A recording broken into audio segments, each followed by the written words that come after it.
Hey everyone, hope you guys doing well. So in today's video, I'm gonna explain really the numbers behind our cash offer. And when we submit our cash offer to, sellers, real estate agents, they'll be like, oh, well, your offer is too low. You're making me a lowball offer. I have other buyers submit to me way higher offer. If I listed, I would list it for way more higher offer. Understanding like where we are and why we make those cash offers.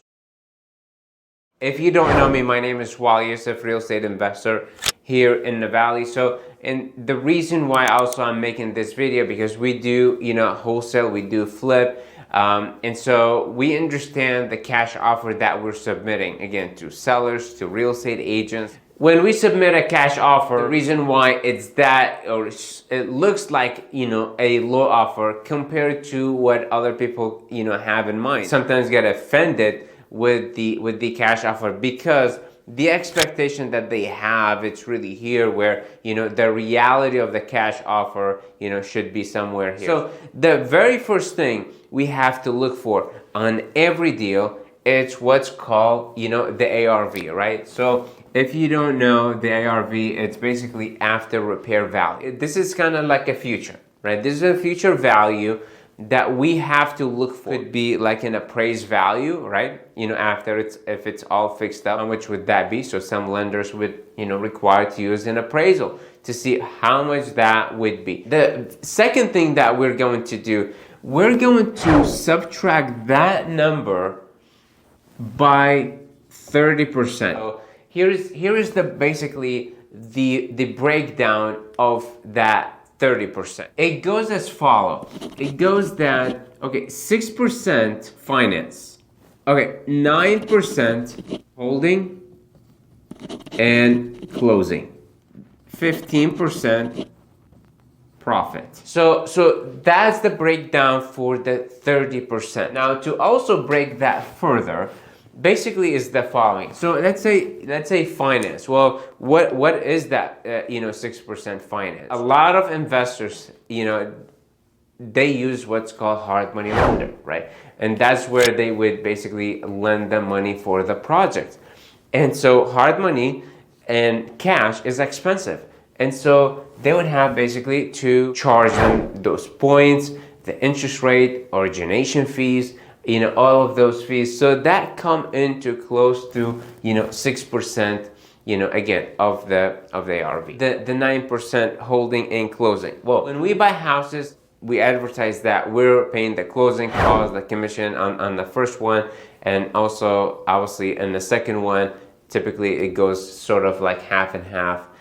However, on the second one, we also have to pay for the commission. 15%, this is kind of like really the 10 to 15% average investors make on deals. Also, other people or other, sellers or other, agents would say, or even sometimes investors themselves, what they would say, well, oh, okay, well, I have the cash, so I don't have to, count for 6%. Well, that might be true, but that's actually not smart. Well, it doesn't work that way because now you really didn't benefit from using, your cash. It just, you got pretty much zero on the risk of using that money. Once we get those numbers, dialed in, well, now we need to see what's, the repairs, right? So now we need to, subtract, repairs. And then that would be our,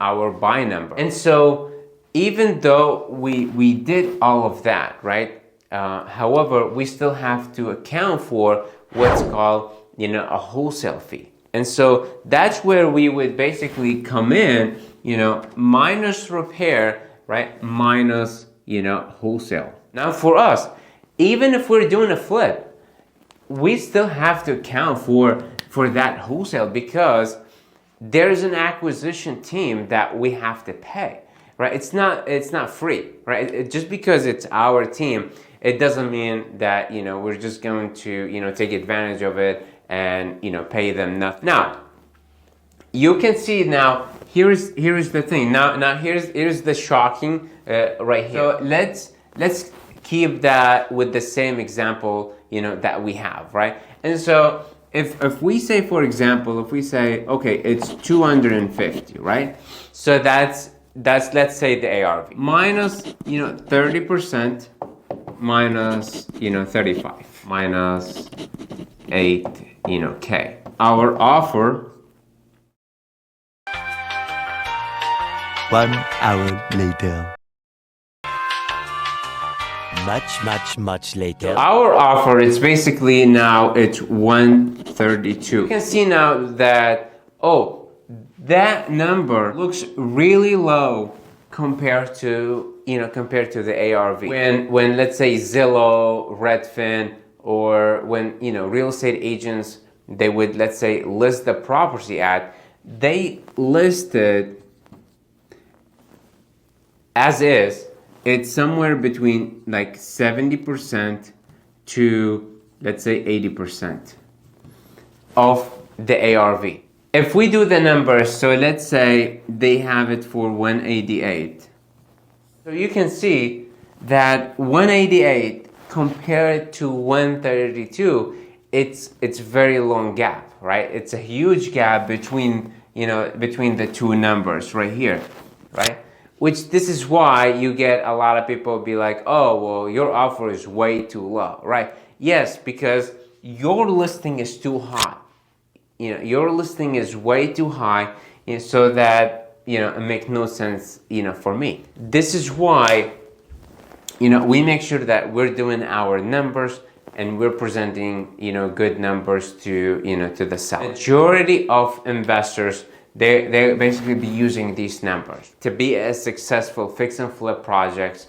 Then we have really to do through these numbers, which again, those numbers don't lie. Again, I hope that helped. Again, if you are a wholesaler, real estate agent, even seller too, and you're looking for an offer on your property, you're getting this offer, or you're not getting any offer, right? Then, well, reach out to us. We'll submit to you, a fair offer, right?